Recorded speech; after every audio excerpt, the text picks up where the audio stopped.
क्या आपको मालूम है कि भारत देश में विभिन्न राज्यों ने अपना नियम और अधिनियम और नियम इस संबंध में, चाहे वो आउटसोर्सिंग कंपनी हो चाहे गिग वर्कर हो, इसके बारे में बना लिया।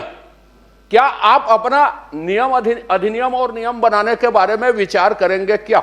मैंने बताया न सभापति महोदय कि भारत सरकार का अधिनियम बन रहा है, नियम बन रहा है, उसके अनुसरण में हम लोग छत्तीसगढ़ में भी उसका अनुसरण करेंगे और भारत सरकार का जो भी नियम बनता है उसके अधीन ही नियम बनेगा।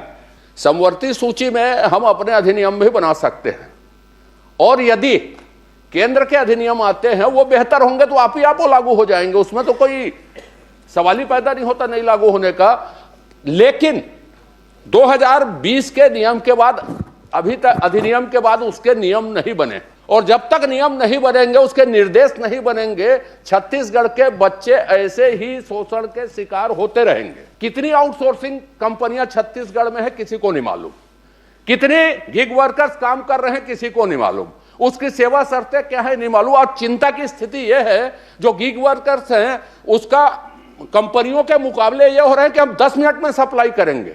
जो मानव अधिकार संगठन है वो विरोध कर रहे हैं 10 मिनट में कैसे सप्लाई होगा करके, और ऐसी स्थिति नहीं होती तो वो वर्कर मारे जा रहे हैं। और छत्तीसगढ़ में चाहे वो आउटसोर्सिंग के हो चाहे गिग वर्कर्स हो, कई आत्महत्या कर चुके हैं, कई जेल की हवा खा चुके हैं। यह शोषण को रोकना निहायत जरूरी है। पब्लिक स्वर, जनता की आवाज।